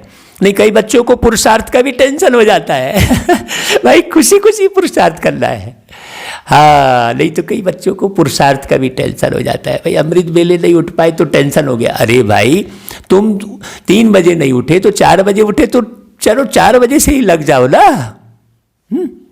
लेकिन अलवेले मत बनो कि हम 3 बजे उठ ही नहीं रहे हैं, ऐसा भी नहीं। लेकिन मान लो नहीं उठ पाए तब उसका टेंशन ले लिया, ऐसा भी नहीं करना चाहिए ना। अरे आज तो मैं मुरली नहीं सुन पाया, इसके कारण नहीं सुन पाया, उसके कारण नहीं सुन पाया, फिर वो और फंस गए हैं। तो फिर आप कर क्या रहे हो भाई? बहुत बारीक समझने की बात है। मान लो मुरली नहीं सुन पाए तो अपने ऊपर अटेंशन दो, समय को मैनेज करो कि भाई मुझे आगे से मुझे समय पर मुरली सुनना है, समय पर धारण करना है, क्योंकि समय पर धारण नहीं करोगे तो पीछे रह जाओगे भाई। हाँ, बाबा कहते हैं गफलत नहीं करनी है। बाबा सबको समझाते रहते हैं, कहाँ भी बैठो, धंधा आदि करो, अपने को क्या करो, आत्मा समझो। लेकिन ऐसा होता है क्या?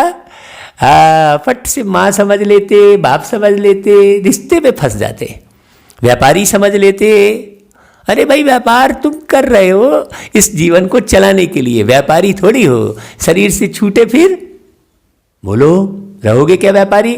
नहीं तो मुख्यमंत्री समझ लेते, मुख्यमंत्री अपने को खूब मुख्यमंत्री समझ के ही बैठे हैं। नहीं भाई, ये तुम पार्ट अदा कर रहे हो, ये मूल बात है, ये सदा के लिए तो नहीं है ना। तो उस नशे में रहने के कारण क्या होता है? घमंड आ जाता है, कभी धन का, कभी पद का, कभी व्यापार का, कभी योग्यता का घमंड आ जाता है। वो घमंड तुमको नीचे गिरा देता है पट से। बहुत बारीक समझने की बात है।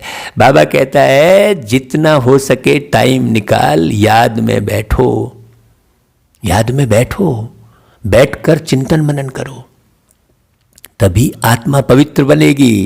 क्यों? क्योंकि कई जन्मों से तुम ऐसा ही कर रहे हो। मेरा मेरा मेरा मेरा, मैं यही कर रहे हो जब से। बाबा कहता है और कोई उपाय नहीं है, और कोई उपाय नहीं है पवित्र बनने का। तुम राजयोग सीख रहे हो नई दुनिया के लिए, वहाँ आयरन एज्ड आत्मा जा ना सके, बहुत बड़ा घाटा पड़ जाएगा। बाद में जब मालूम पड़ेगा इतनी सुंदर दुनिया बन रही थी भाई, हमने वहाँ बुकिंग नहीं कराई। हाँ, जो बाबा कह रहे थे हमने किया नहीं, तो फिर क्या होगा? पश्चाताप आत्मा के अंदर रह जाएगा। तो अभी योग की अग्नि में जल जाओ, नहीं तो फिर पश्चाताप की अग्नि में जलना पड़ेगा। योग की अग्नि माने समझ, गहरी समझ विकसित करना, और उस समझ के अनुसार स्वयं को तैयार करना। ये सब बारीक बातें हैं। बाबा कहते हैं टाइम निकाल, याद में बैठो, और कोई उपाय नहीं है। माया ने क्या किया है? आत्मा के पंख तोड़ डाले हैं, उसी को दिखाया है। जटायु रावण से लड़ने गया तो रावण ने क्या किया? पंख काट दिया। बहुत बारीक बात है। आत्मा उड़ती है ना, एक शरीर छोड़ दूसरा लेती है, लेकिन फंसी हुई है। वहां आयरन एज्ड आत्मा जा न सके। बाबा कहते हैं आत्मा है सबसे तीखा रॉकेट। बारीक समझना, आत्मा है सबसे तीखा रॉकेट। माने कौन? मैं उड़ के कहीं भी जा सकता हूं, मैं स्वतंत्र हूं। आत्मा माने हमेशा मैं। ये जब भी आत्मा बोले बाबा तो ये ख्याल आना चाहिए कि मैं, अरे वाह, मैं रॉकेट से भी तीखा उड़ सकता हूं। देखो बाबा समझा रहा है, तुम बच्चों को यह नई नई बातें सुनकर वंडर लगता है। बिल्कुल बाबा, वंडर लगता है। आत्मा कितना छोटा रॉकेट है, बाबा कैसे समझा रहा है, ऐसा कोई समझा ही नहीं सकता। उसमें 84 जन्मों का पार्ट नूंदा हुआ है, ये भी समझो बहुत अच्छे से। एक दो जन्म का तुम कष्ट नहीं पा रहे हो, कई जन्म तुम फंसे पड़े हो। ऐसी बातें दिल में याद रखने से फिर उमंग आएगा, खग्गियां भरोगे भाई। स्कूल में विद्यार्थियों की बुद्धि में विद्या याद रहती है ना, रहती है ना भाई।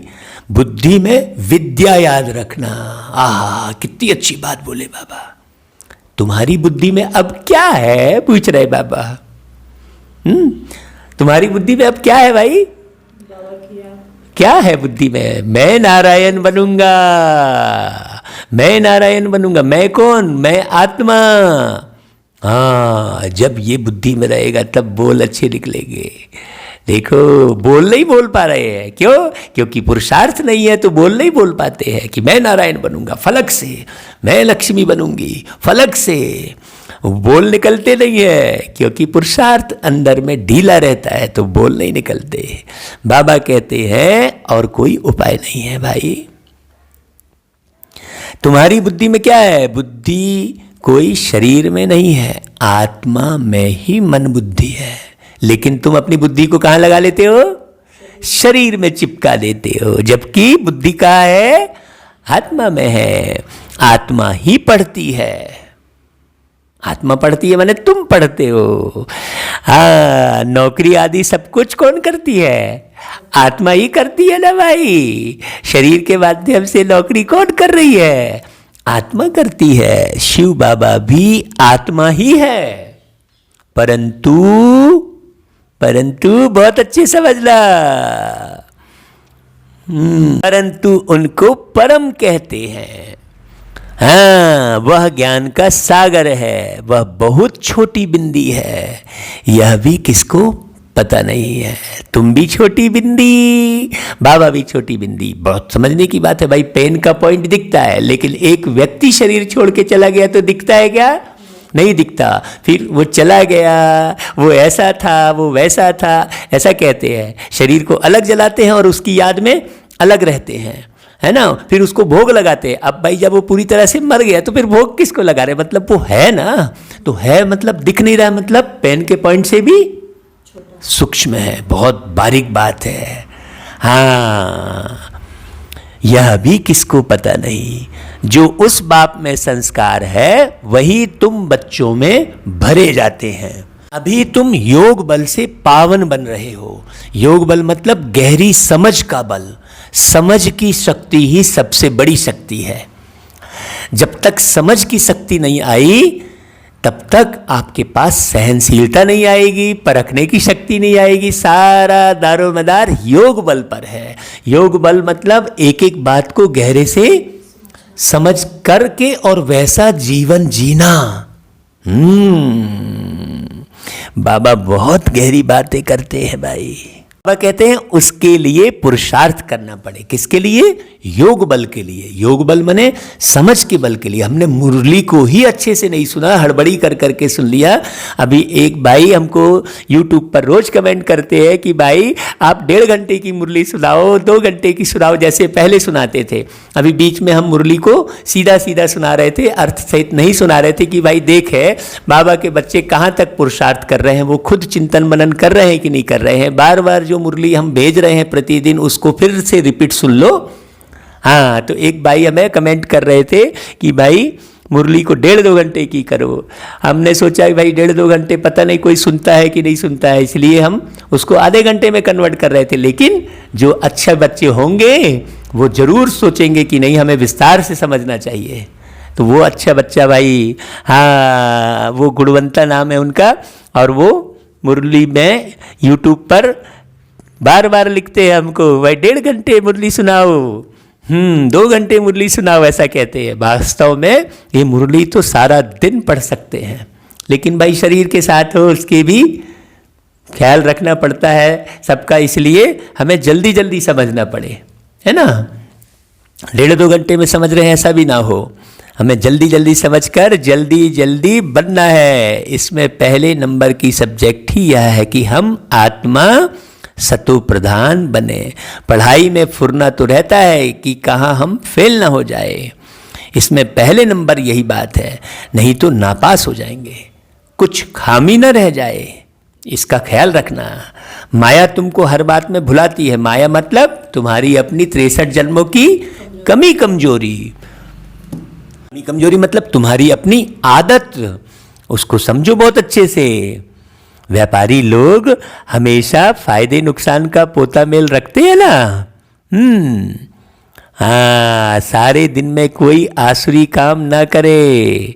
आत्मा चाहती भी है चार्ट रखे, माया तुमको हर बात में भुलाती है, दिल कहती है पोता मेल रखे। हाँ, तुम्हारा तो यह बहुत बड़ा पोता मेल है, 21 जन्मों की कमाई है, तो इसमें तो गफलत नहीं करनी चाहिए भाई। हाँ, यहाँ तो मालूम भी रहता है कि भाई हम तो शरीर छोड़ के, कईयों को शरीर छोड़ते जाते देख रहे हैं, फिर भी फंसे हुए हैं लोग। क्यों? क्योंकि आत्मा का ज्ञान नहीं है। अभी तो बाबा 21 जन्मों का पोता मेल रखने के लिए बात कर रहे हैं। बच्चे बहुत गफलत करते हैं, बाबा रिजल्ट बता रहे हैं। देखो बाबा कह रहे हैं तो ध्यान देना चाहिए भाई, मैं गफलत करने वाले में हूं कि मैं श्रेष्ठ हूं? ध्यान दो अच्छे से, ध्यान नहीं दोगे तो कुछ भी नहीं मिलेगा, समय खराब हो जाएगा।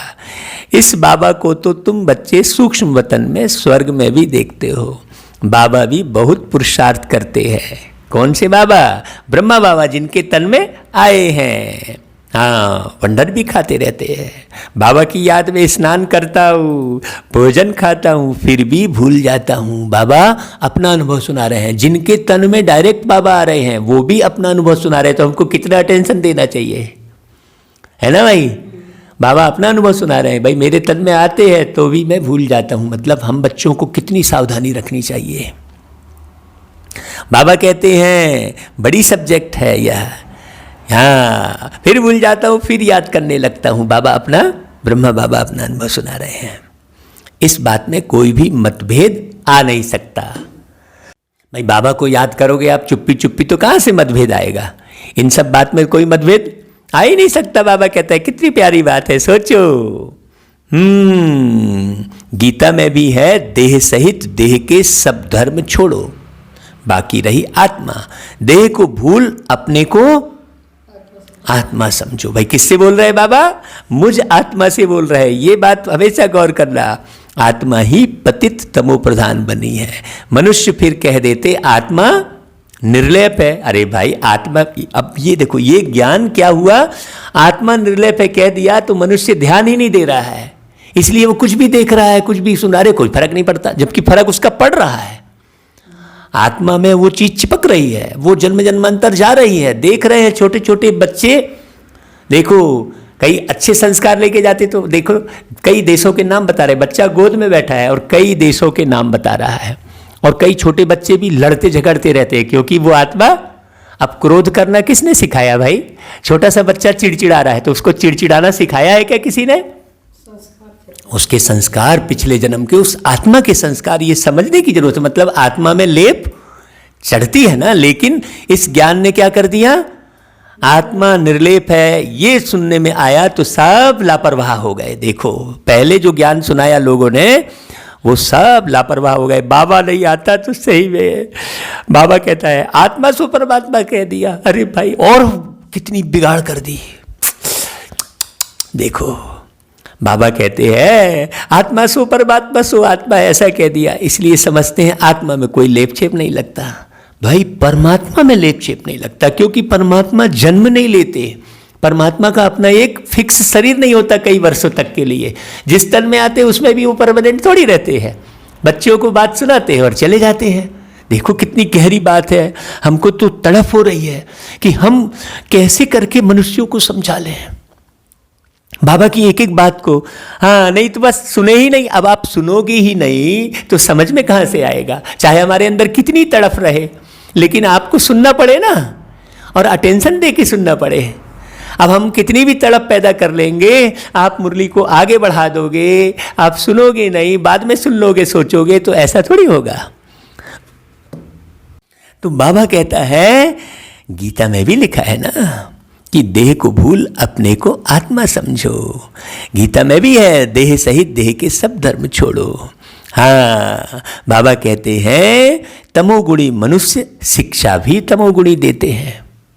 जैसा सुनेगा वैसा बताएगा। तुमने कहीं से चुटकुला सुना उल्टा सीधा है, वो आके आपने सुनाया, तुम उसमें हा हा हा किए, थोड़े पल की हंसी आई, खत्म, परमानेंट ज्ञान तो मिला नहीं ना। बाबा कहते हैं सतोगुणी बना न सके, तमोगुणी आत्मा क्या करेगी? तमोगुणी बात ही बोलेगी। भक्ति मार्ग में तमो प्रधान बनते हैं। हर एक चीज पहले सतो प्रधान, फिर रजो तमो में आती है। कंस्ट्रक्शन और डिस्ट्रक्शन होता है हर एक चीज का, लेकिन आत्मा समझ जाए अच्छे से कि भाई उसका डिस्ट्रक्शन नहीं होता है। हाँ, वो भी ज्ञान नहीं होने के कारण उदास हो जाते। उदास होना माने डिस्ट्रक्शन हो गए, तनाव में आना माना डिस्ट्रक्शन हो गया। बाप नई दुनिया का कंस्ट्रक्शन कराते, फिर इस पुरानी दुनिया का डिस्ट्रक्शन हो जाता है। नई दुनिया का कंस्ट्रक्शन मतलब दैवी संस्कार। काहे का कंस्ट्रक्शन कराते? संस्कारों का। आदत बदलते, मूल बात समझना। बाबा आकर पढ़ाकर आपकी आदतों में सुधार करते, और हम अपनी आदत को बदलते ही नहीं है। हमारे न सोने उठने की आदत सही समय पर, न हमारे बोलने चलने की आदत सही, बस फंसे पड़े हैं। यही मूल गलत बात हो जाती है। हम अपनी आदत को बदलना ही नहीं चाहते। बाप नई दुनिया का कंस्ट्रक्शन कराते। बाबा कहते भगवान तो नई दुनिया रचने वाला है, यह पुरानी दुनिया बदलकर नई होगी। नई दुनिया के चिन्ह तो यह लक्ष्मी नारायण है ना आज भी, लेकिन लोग समझते थोड़ी हैं यह नई दुनिया के मालिक है। भाई नई दुनिया के मालिक यह मतलब कौन है?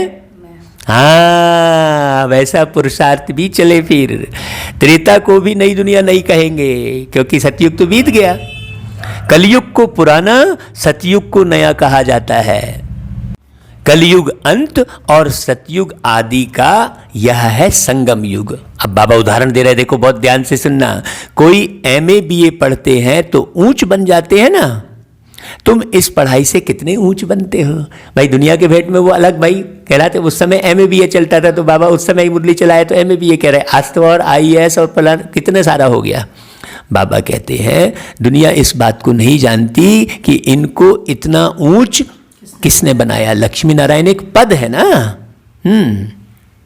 तुम अभी आदि मध्य अंत को जान गए हो, सबकी जीवन कहानी को तुम जानते हो। भाई जानते हो, बाबा कह रहा है तुम जान रहे हो तो नशा चल रहा है। यह है नॉलेज। भक्ति में नॉलेज नहीं, सिर्फ कर्म कांड सिखाते हैं। नॉलेज कहाँ है? अब गणेश जी की उत्पत्ति बता दिए, बजरंगबली की उत्पत्ति बता दिए, कैसा भी, लेकिन मैंने सोच नहीं रहे कि हवा से कोई कैसे पैदा होगा। भाई हवा का पुत्र तो हाँ, तो भाई पवन पुत्र माने हवा का पुत्र हो गया, तो सूर्य का पुत्र हो गया। अरे भाई सारा देह भानी हो गया। सूर्य का पुत्र मतलब सूर्य से बना हुआ कौन? ये शरीर। हवा से बना हुआ ये शरीर। तो पूरा ज्ञान क्या है, लेकिन ये मालूम ही नहीं है। सोचने की बात है। बाबा ने आत्मा का ज्ञान कितना गहरा बताया। अब मैल से गणेश जी बने, कोई सुन ही नहीं रहा है, समझ ही नहीं रहा। हाँ हाँ कि ये क्यों? क्योंकि आत्मा का ज्ञान नहीं है, स्वयं का ज्ञान नहीं है। बहुत बारीक बात है। मुझे तो भाई बहुत चिंता भी हो जाती है बाबा की मुरली को कैसे करके सुनाऊं, कैसे समझाऊं, ऐसा लगता है। बाबा कहते हैं दुनिया इस बात को नहीं जानती, इनको इतना ऊंच किसने बनाया। बाबा कहते हैं भक्ति तो अथाह है, कितना वर्णन करते हैं, बहुत खूबसूरत दिखाई पड़ती है। बीच में क्या खूबसूरती है, बाबा और गहरे ले जा रहा है। इतना छोटा बीज कितना बड़ा हो जाता है। भक्ति का यह झाड़ है, अथाह कर्मकांड है। ज्ञान का गुटका एक ही है, मन मना भव। हाँ, अपने मन को संवारना, अपने मन को संभालना, अपने मन को दिव्य बनाना, अपनी बुद्धि को अलौकिक बनाना, अपने संस्कारों को सतयुगी बनाना, ये सब किसी ने नहीं बताया। बाबा कहते हैं हाँ, तमो प्रधान से सतो प्रधान बनने के लिए मुझे याद करो। ऐसा कोई बोलेगा क्या? तुम कहते भी हो, हे पतित पावन आकर हमको पावन बनाओ। रावण राज्य में सब पतित दुखी है। रावण राज्य मतलब विषय विकारों का राज्य। आज सब विषय विकारों के वशीभूत हैं। आप इतने बड़े बड़े बिल्डर्स बने हुए हैं, घर मकान बना रहे हैं, मकान बनाए बेच दिए। आज लखपति है, कल करोड़पति हो गए, फिर अरबपति हो गए, खरबपति हो गए। लेकिन उनकी बुद्धि में ये है क्या कि जिनको हम घर मकान दे रहे हैं उनके चरित्र भी अच्छे बन जाए, वो सुखी रहे अंदर से। भौतिक सुविधाएं तो सब दे दिए, लेकिन आंतरिक खुशी, अंतर हृदय को संवारने की बात वो थोड़ी सोच रहे। उनने अपना कमाया पैसा और निकल गए अपना, बड़े बड़े बिल्डिंग बनाए, मल्टी स्टोरी बनाए और अपना जो है बेच बाच के निकल गए पैसा कमा के। वहाँ रहने वाले चरित्रवान बन रहे हैं कि नहीं बन रहे हैं, आपस में बहुत घुल मिल के रह रहे हैं कि नहीं रह रहे हैं, इस दिशा में ध्यान दे रहे हैं। वो धन कमाए, धन कमा के आज 1 लाख की गाड़ी लिए, कल जो है करोड़ों की गाड़ी लिए, दिखावेबाजी चल रही है। बस वो अपने धन के ठसन में है। उनको ये थोड़ी है कि भाई इस धन को कमाकर मैं लोगों को सुखी। भाई लोग दुखी क्यों हैं? चरित्रहीनता की वजह से दुखी हैं, सीधी सी बात। आज गरीब क्यों हैं? चरित्रहीनता की वजह से गरीब हैं। भाई एक जो है खूब मेहनत करके दिन रात जो है पैसा कमाता है, रिक्शा चलाता है, ठेला ढोता है, और शाम को क्या कर लेता है, वो 200 कमाया, 200 में 150 की वो शराब ही पी गया। उसको ये बुद्धि में है कि मैं शराब पीऊंगा तो हाथ पैर का दर्द ठीक हो जाएगा, अच्छे से चैन की नींद आएगी, उसकी बुद्धि में ये है। तो उसने क्या किया, अब उसकी आदत पड़ गई। और गवर्नमेंट भी आदत पड़ने वाली चीजों को ही बेचती है। मैंने कितना भ्रष्ट है, सोचो कितना परिवर्तन करना पड़ेगा। तो जब तक हम स्वयं का परिवर्तन नहीं करेंगे, अपने अंदर बारीकी से नहीं निहारेंगे, स्वयं चरित्रवान नहीं बनेंगे, स्वयं बाबा की याद में नहीं रहेंगे, तो हम ये परिवर्तन कैसे होगा? तुमको देखकर फिर दूसरा सोचेगा, अरे यार ये इसी दुनिया में रहते हैं, ये कितना अलग न्यारे प्यारे हैं, वो देखेगा ना।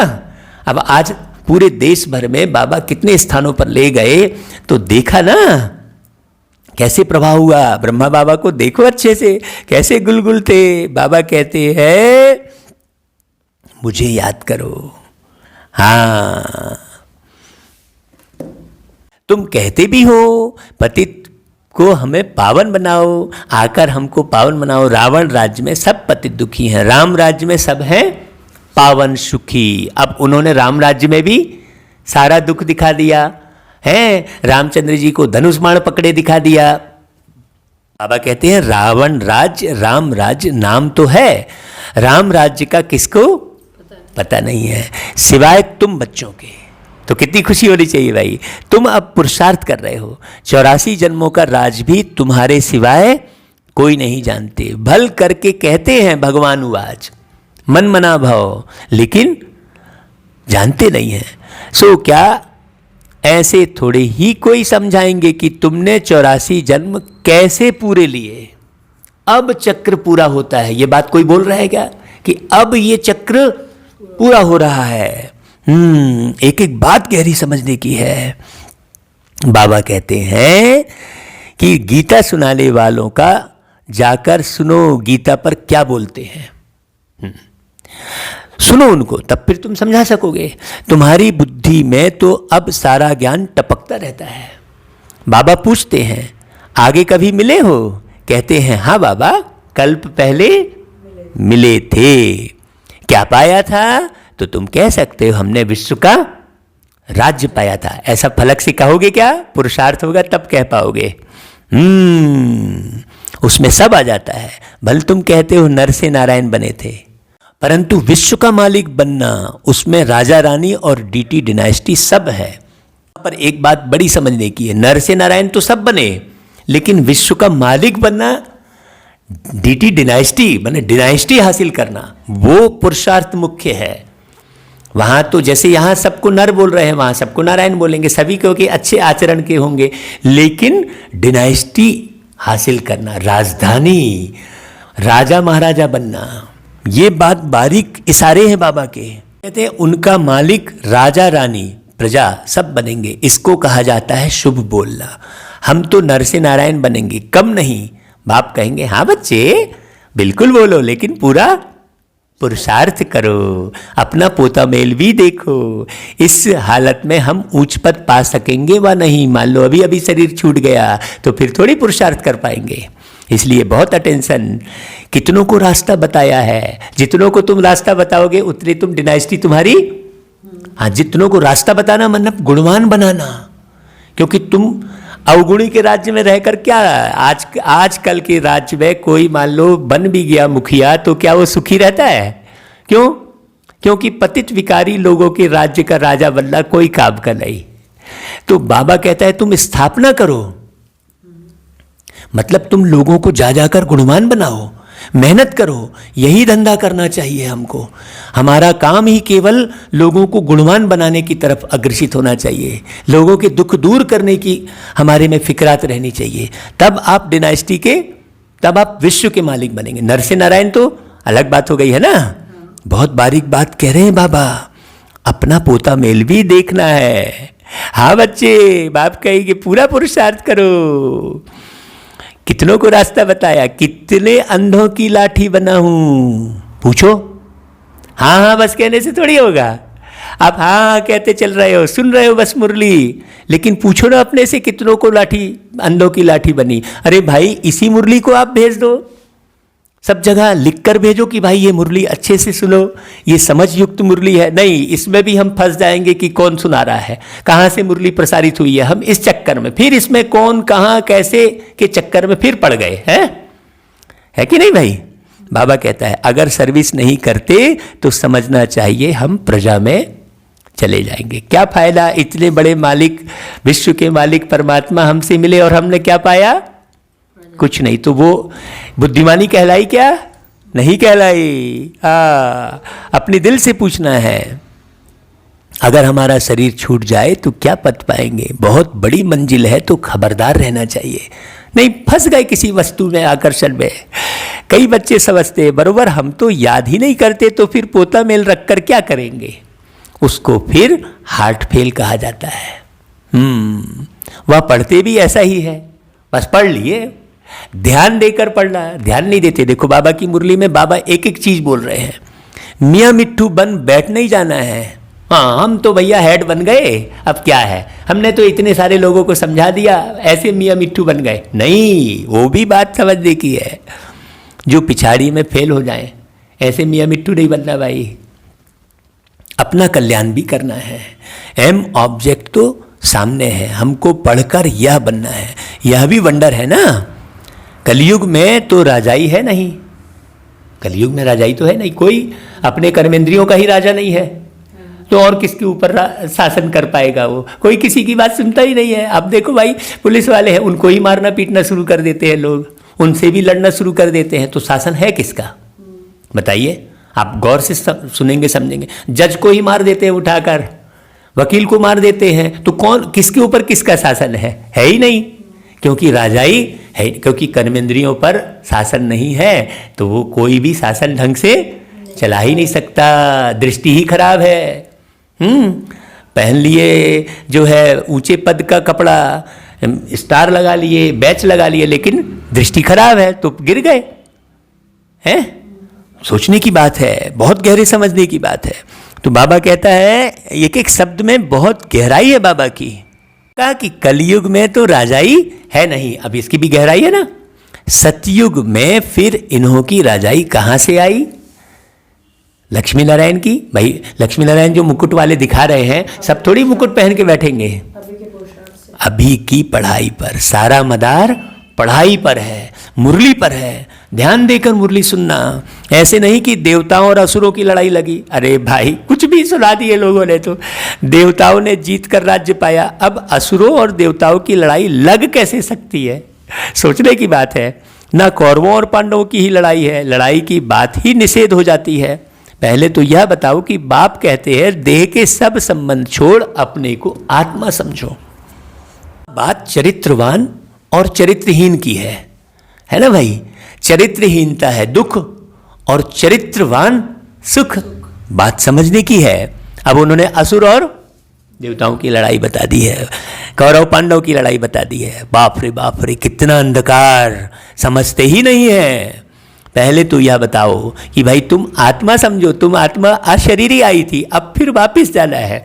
पवित्र आत्माएं ही वापस जा सकेंगी, तमो प्रधान आत्माएं तो जा ना सके। अब सोचो, ऐसी पढ़ाई है कहीं? कहीं नहीं है। आत्मा के पंख टूटे हुए हैं, माया ने पतित बनाया है, तमो प्रधान होने के कारण इतना दूर होली जगह जा नहीं सकते। पवित्र के स्थान पर अब किसी को मालूम ही नहीं है पवित्र स्थान किसे कहेंगे। अब उन्होंने तो यही एक तो मंदिर बनाया, उसको पवित्र स्थान समझ लिया। अलग अलग अलग, उसमें भी देखो भेदभाव पैदा हो गया। अरे जब भेदभाव है तो पवित्रता कहाँ कहलाई? सोचने की बात है। बाहर की पवित्रता है शारीरिक। हाँ, भेदभाव है तो पवित्रता कहाँ से कहलाई?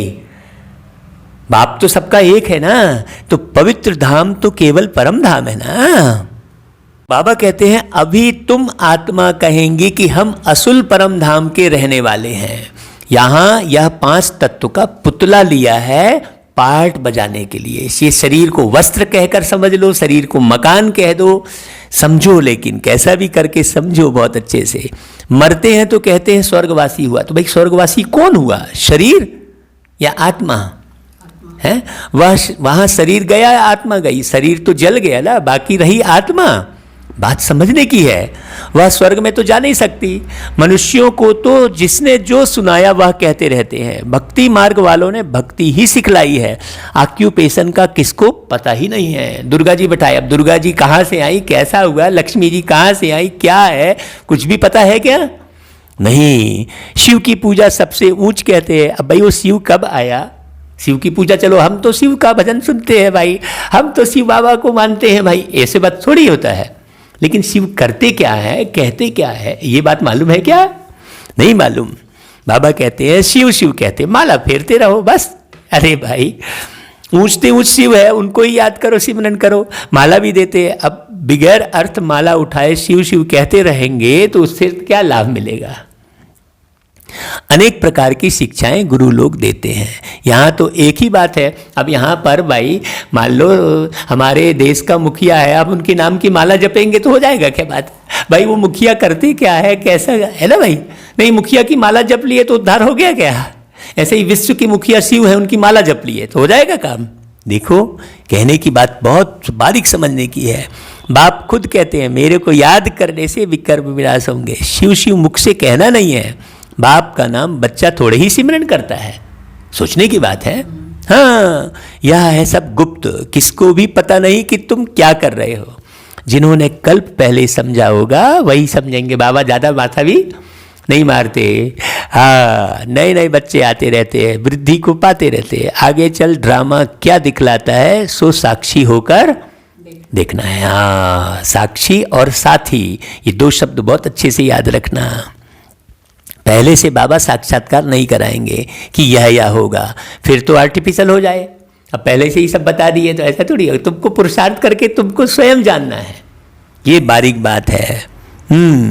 यह बड़ी समझने की बातें हैं। तुमको समझ मिलती है, भक्ति मार्ग में बेसमझ थे, जानते हो ड्रामा में भक्ति की भी नून है। अभी तुम बच्चे समझते हो, हम इस पुरानी दुनिया में रहने वाले नहीं है। स्टूडेंट को यह पढ़ाई बुद्धि में रहती है, तुमको भी मुख्य मुख्य पॉइंट बुद्धि में धारण करनी चाहिए। हाँ, मुख्य मुख्य पॉइंट बुद्धि में धारण कर लो और उस अनुसार चलो। मुख्य मुख्य पॉइंट बुद्धि में धारण किए तो देखो कल निकले थे तो सेवा हुई थी ना भाई। बहुत बारीक बात है। लोग सोचेंगे बाद में, जब कुछ नहीं रहेगा हाथ में तब सोचेंगे बाद में, तो फिर क्या मिलेगा? विनाश के समय सोचेगा नहीं यार, वो आया था हमको समझाया था लेकिन हमने ध्यान नहीं दिया, तो पछताएंगे ना। बाबा कहता है तुमको भी नंबर 1 बात अल्प पक्का करो तब आगे चलो। हाँ, तुमको भी नंबर 1 बात कौन सी करनी है? सोचनी है अल्प, नहीं तो फालतू पूछते रहेंगे। बच्चियां लिखती हैं फलाने ने लिख कर दिया है कि गीता का भगवान शिव है, यह तो बिल्कुल ठीक है, बल ऐसे कहते हैं, परंतु बुद्धि में कोई बैठता थोड़ी है। बाबा केवल कहलवाना थोड़ी चाह रहे हैं कि गीता का भगवान शिव है, समझने की जरूरत है। अगर समझ जाएं कि बाप आया है तो कहें ऐसे बाप से हम जाकर मिले, वर्षा लेवें। एक को भी निश्चय नहीं बैठता, फट से एक की भी चिट्ठी नहीं आती। भल करके लिखते भी हैं कि नॉलेज बड़ी अच्छी है, परंतु इतनी हिम्मत नहीं होती जो समझें वाह ऐसा बाबा जिससे हम इतना समय दूर रहे, भक्ति मार्ग में धक्के खाए, अब वह बाप विश्व का मालिक बनाने आए हैं, ऐसा होना रहेगा। तो भाग कर आए। बाबा कहता है आगे चल, ऐसे बच्चे निकलेंगे, अभी नए नए बच्चे हम भी देख रहे हैं। अगर बाप को पहचाना है, ऊंचते ऊंच भगवान है, तो उनका बनो ना। समझानी ऐसी देनी चाहिए जो कपाट ही खुल जाए। अभी तो भैया लड़ रहे हैं, झगड़ रहे हैं, कैसे बाप को जाने हैं, मेरा मेरा में फंसे हैं, ये मेरा एरिया है, वो तेरा एरिया है। अरे भगवान, हमको भी लगता है यार ये क्या हो रहा है। बाबा कहते हैं चलो ये भी ड्रामा है। बाबा ने कहा साक्षी होकर देखो और उच्च पद पाओ, हर जगह साक्षी हो जाओ। बाबा ने हर चीज का ज्ञान दे दिया है, तो कुछ भी माथा मत मारो। अच्छा भाई, फिर बाबा केवल ज्ञान नहीं देते, बाबा सबको बहुत प्यार से याद प्यार भी देते हैं। मीठे मीठे सिक्के लदे बच्चे, जो कई हजार साल से बिछड़े हुए बच्चे, सिक्के लदे किनको बोल रहे हैं? आदि रत्न को बोल रहे हैं, जो लक्ष्मी नारायण बनने वाले बच्चे हैं। हाँ, क्योंकि वही सबसे पहले पहले बाबा से दूर हुए हैं। सिक्के लदे माने लक्ष्मी नारायण बनने वाले बच्चे, बहुत अच्छे से समझना। हाँ, सिक्किलधे में भी बड़ी गहराई है। सिक्किलधे बच्चों प्रति माता पिता बाप दादा का याद प्यार और गुड मॉर्निंग। रूहानी बाप की रूहानी बच्चों को नमस्ते, और हम रूहानी बच्चों की रूहानी माता पिता बाप दादा को याद प्यार गुड मॉर्निंग और नमस्ते। बाबा ऊपर में बैठा बाबा, हाँ नीचे आकर हमको भी ऊंचा ऊंचा बनाते बाबा। अभी धारणा के लिए सार सुनो भाई। धंधा आदि करते आत्मा को पावन बनाने के लिए समय निकाल याद की मेहनत करनी है। कोई भी आसुरी काम कभी नहीं करना है। बहुत बारीक बात है, फट से दृष्टि इधर भाग जाती उधर भाग जाती है, बहुत बारीक से ध्यान देना भाई। दूसरा, अपना और दूसरों का कल्याण करना है। तो अपना और दूसरों का कल्याण कब करोगे भाई? कब कर पाओगे?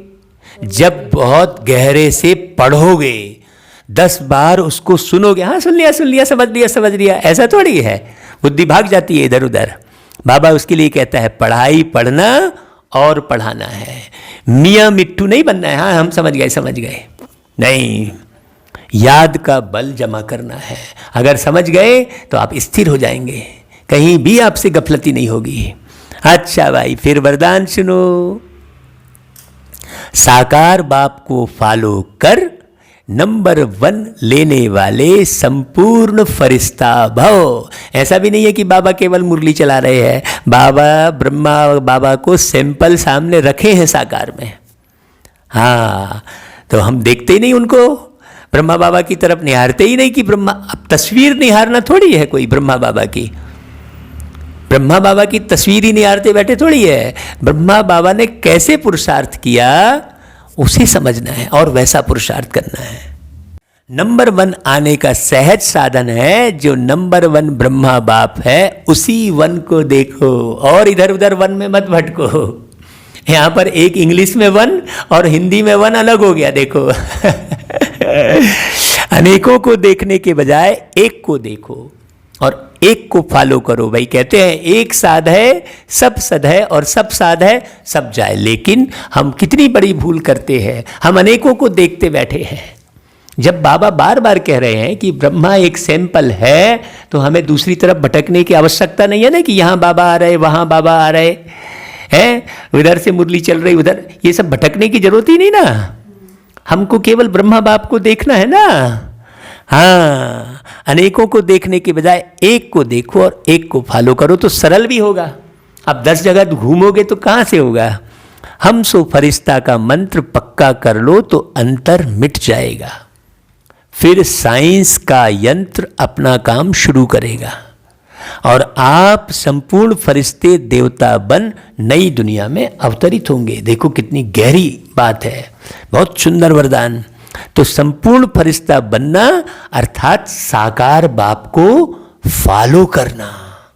तो ब्रह्मा बाबा को देखो कैसा पुरुषार्थ किया उन्होंने, एज इट इज वैसा पुरुषार्थ करो। अच्छा भाई, फिर स्लोगन। और आपको हम बता दें, ब्रह्मा बाप समान बहुत सारे बच्चे पुरुषार्थ कर रहे हैं, लेकिन हमारी परख शक्ति चाहिए। दादी प्रकाशमणि जी भी पूरे ब्रह्मा बाप समान पुरुषार्थ करी हैं। दादी जानकी जी भी पूरा ब्रह्मा बाप समान पुरुषार्थ की है। दादी हृदय मोहिनी जी अभी हैं वर्तमान में, पूरा ब्रह्मा बाप समान पुरुषार्थ कर रही हैं। ऐसे बहुत सारे बच्चे हैं, बने हैं। हमको संगठन को बहुत बारीकी से देखना चाहिए। नहीं, हम जो उल्टा सुल्टा कर रहे हैं उनको देखना शुरू कर देते हैं, उनके बारे में बातचीत करना शुरू कर देते हैं। उससे क्या फायदा है भाई? हमको उनको देखना चाहिए जो बहुत अच्छा सुनते हैं, बहुत अच्छा सुनाते हैं, बहुत अच्छा पुरुषार्थ करते हैं। घर गृहस्थ में बैठे लोग भी बाबा ने उदाहरण दिए हैं बीच बीच में। कई बांधेलियां हैं बाबा कहते हैं, जो बाबा की याद में बिल्कुल मरी मिटी रहती हैं। हाँ, तो बहुत समझने की बात है, साकार बाप को फॉलो करना। अच्छा भाई, फिर स्लोगन। मनन करने से जो खुशी रूपी मक्खन निकलता है वही जीवन को शक्तिशाली बनाता है। देखो स्लोगन कितना बढ़िया। मनन करते ही नहीं हमने मुरली सुन ली, हाँ, मनन तो करो। मनन माने अपने मन को चेक करो कि मन कहाँ जा रहा है। क्या मन जैसा जैसा मुरली में सुना है वैसा वैसा बना है? तो मुरली याद रहेगी तब तो, याद नहीं है फिर रिपीट सुन लो। कितने अच्छे अच्छे साधन बाबा ने बना दिए हैं, आपके हाथों में मुरली पहुंचा दी है। अब तो ऐसा भी नहीं है, पहले तो जब हम पुरुषार्थ शुरू किए थे तब तो मोबाइल था नहीं हमारे जमाने में। अब तो हर हाथों में मुरली है, तो मुरली ना पढ़ के इधर उधर लोग भटकते रहते हैं, फॉरवर्ड करते रहेंगे, अच्छे ढंग से पढ़ेंगे भी नहीं, दुनिया की बातों को भी फॉरवर्ड कर देंगे। अरे निगेटिव बातों को फॉरवर्ड मत करो। हाँ, क्या करना है? अपने बाबा की याद में रह के स्वस्थ तन, स्वस्थ मन, स्वस्थ जन का निर्माण करो। अच्छा भाई, ओम शांति। आज बाबा ने विस्तार से मुरली चलवा दी भाई। हाँ, गुणवंता भाई, जो उनका नाम ही गुणवंता है, देखो उनकी चाहत बाबा ने पूरी कर दी। अच्छा भाई, ओम शांति।